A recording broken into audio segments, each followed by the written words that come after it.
As a child, my parents always told me you could be whatever you want to be. You could do whatever you want to do.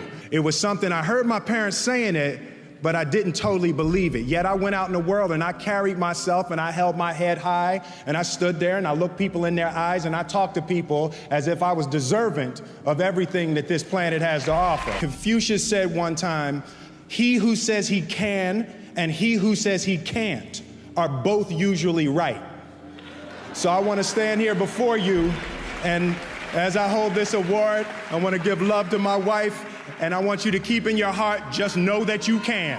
Know that you. The road to success is through commitment and through the strength to drive through that commitment when it gets hard. And it is going to get hard, and you're going to want to quit sometimes, but it'll be colored by who you are and more who you want to be. I definitely found that wanting to be an actor stems from wanting to be somebody. I was just having a debate with a friend of mine, and we got stuck on the difference between fault and responsibility. She kept talking about how something was somebody's fault, it's somebody's fault. And I was like, it don't matter whose fault it is that something is broken if it's your responsibility to fix it. It's not somebody's fault if their father was an abusive alcoholic, but it's for damn sure their responsibility to figure out how they're going to deal with those traumas and try to make a life out of it. It's not your fault if your partner cheated and ruined your marriage, but it is for damn sure your responsibility to figure out how to take that pain and how to overcome that and build a happy life for yourself. Fault and responsibility do not go together. It sucks, but they don't. When something is somebody's fault, we want them to suffer, we want them punished, we want them to pay, and we want it to be their responsibility to fix it, but that's not how it works, especially when it's your heart. Your heart, your life, your happiness is your responsibility and your responsibility alone. As long as we're pointing the finger and stuck in whose fault something is, we're jammed and trapped into victim mode. When you're in victim mode, you are stuck in suffering. The road to power is in taking responsibility. Your heart, your life, your happiness is your responsibility and your responsibility alone. For me, a personal confrontation with death made me see the value of time and the fact that the only elixir is love. The time that you spend has got to be in preparing yourself and giving and receiving the most amount of love you can. You know, my mission is to improve lives. So I want to do things that put positivity and positive energy and love into the world. You know, I've always been really product oriented. You know, it's like, I want to win. When I do something, I want to win. I want it to be number one, and I want to smash it. I have a daughter now. I have a 15-year-old daughter, and she got me and shifted my focus from product to people. It took a couple of years, but as soon as I got knocked off of product and started shifting to people, the whole world opened up for me again, and acting opened up in a whole new way, to not go into day one of a movie trying to figure out what everybody has to do so we win, versus opening up and every person's a new, it's a whole new world. Generally, when I went into a product, when I went into a meeting with a director, my focus was, can this guy win? Can this girl win? A pathology that got broken for me a couple of years ago, and then releasing that and just wanting to connect with people and wanting to grow and wanting to get new ideas and have new experiences that don't have to have an outcome. It just opened up a whole new world for me, and I fell in love, and then I couldn't imagine what else I could do in acting that could add so much to my life other than acting. Difference between depression and joy, right? And I think it's purpose. When you wake up in the morning and your life means something to somebody other than you, that you have a purpose. If you don't go do the things that you're going to do, people's lives will suffer. To live in service, not to you, but to live in service to humanity, to live in service to your family, to live in service to your church, to your city, to your country, to the world. Living in service is that, I feel like that is the purest form of joy.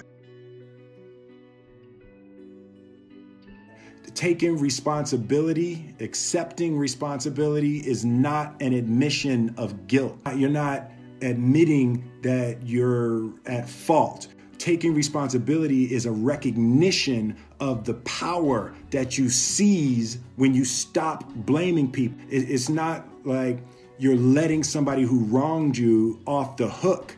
Like, taking responsibility is an act of emotional self-defense. Taking responsibility is taking your power back. I look at the world through a lens of comedy. My natural reaction is always, no matter when something happens and I can't even help it, it's, why is that funny? You know, so even at a funeral, I can't help but think why that's funny. Extremely helpful for me, just psychologically, that no matter what's going on, I can't keep my mind from finding jokes. A beautiful way to stay joyous and positive. I live in complete terror. Everything for me about this business and you know, about what I've been trying to build and what I've been trying to do with my life keeps me in terror. I am deeply motivated by fear. I'm trying to develop a more realistic perspective of what this business is. When I was 15 years old, my first girlfriend cheated on me. Oh. And I remember making a decision that nobody would ever cheat on me again. And the way I was going to do that is by being the biggest actor on earth. Huh. Right? So there's been this weird psychology that I've always felt like if my movies are number one, my life is going to work out great. I've always been the type of person who I thought of myself as resilient, you know, that I could always make my way back. Being stuck in the past it makes it extremely difficult to find your way out. And future thinking for me has always been the way to get over difficult times, to be able to look over the darkness to a potential time of light. Very rarely do I look backwards. I'm always looking forward. You know, to me, showbiz is not separated from the rules of the universe. Whether you're in show business or, you know, you're selling cars or you're farming, you know, you're not separate from the laws of the universe, and all of the rules are the same everywhere. For my children, the most important thing is that they be encouraged to fully and thoroughly be themselves, no matter what. When you have yourself and you're thorough and confident in who you are, you can survive anywhere. There's a certain delusional quality that all successful people have to have. You have to believe that something different than what has happened for the last 50 million years of history. You have to believe that something different can happen. Yeah, it's almost a kind of innocence. Absolutely. In other words, if you knew how difficult it was, right, you would have never gone down that path. Absolutely. You know, if somebody had said to Ali, no one can beat this guy. He's this much stronger, he's this much bigger, he's got that much bigger punch than you do, and he'd believe that, he would have said, never you got to have an innocence that step. Somehow. Absolutely. You know, I think that's a huge part of me, because, and I say to my friends all the time, and we laugh about it, I truly, honestly, as I sit here before you right now, as honestly as I can say it to you, I truly believe that I could be the president if I wanted to. And as bizarre as that may sound to people that have traveled the path before me and to people who actually know how difficult it is, foolish Will Smith honestly believes it's sitting here.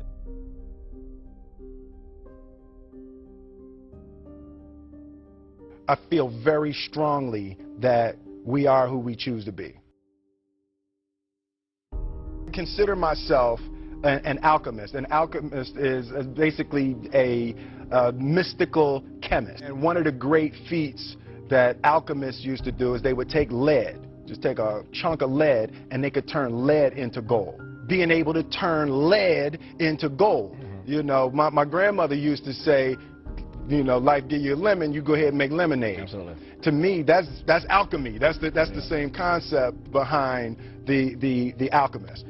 You don't set out to build a wall. You don't say, I'm gonna build the biggest, baddest, greatest wall that's ever been built. You don't start there. You say, I'm gonna lay this brick as perfectly as a brick can be laid. There will not be one brick on the face of the earth that's gonna be laid better than this brick that I'm gonna lay in this next 10 minutes. And you do that every single day. And soon you have a wall. And soon you have a wall. It's difficult to take the first step when you look how big the task is. The task is never huge to me. It's always one brick. I don't want to be an icon. We didn't grow up with the sense that where we were was where we were going to be. You know, we grew up with the sense that where we were almost didn't matter because we were becoming something greater.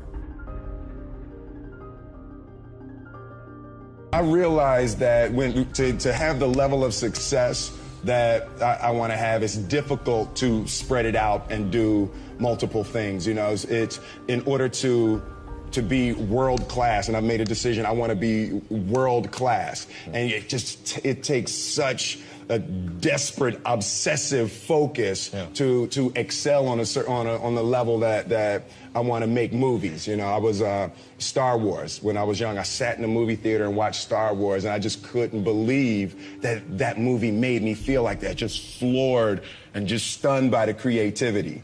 And I'm realizing that in order to move people in that way, in order to touch people in that way, you really got to focus with all of your fiber and all of your heart and all of your creativity.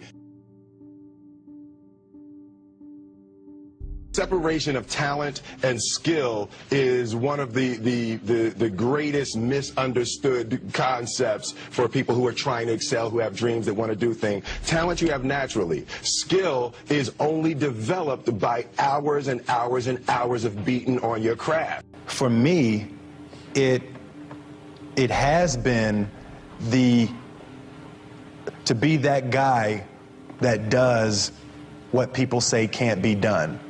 You know, and I think it started with trying to please my mother and trying to please my grandmother, and they always wanted higher for me. They always wanted more for me, and it got to the point that I wanted to be something. I wanted to be somebody, and it made me choose certain roles.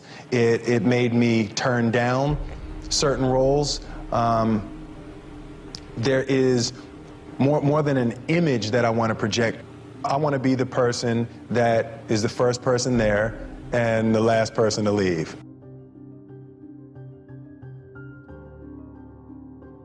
Anytime you inject extremes into the universe, you can expect extremes to come back.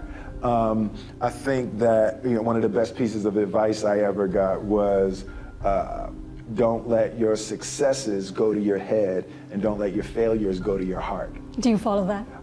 I try. No, it's absolutely a difficult, even more so now with my wife and my children expanding into it, the scope of it is actually becoming more difficult to manage. The things that, almost in a spiritual sense, the things that you attract to yourself. And also, if you think about it in terms of altitude, the higher you go, the harder it is to breathe. There's less oxygen. And I think in that phrase, what I get from that with Marlon Brando, what happens is, if you think about it in terms of mountain climbing, the higher and the higher you get, the less oxygen there is, the harder it is to breathe as you get to this successful space. And the first thing people want to do is get down. And what you do by getting down is self-destructive. And I'm just working hard to make sure that I don't allow the lack of oxygen to dull my appreciation for the gifts I've been given.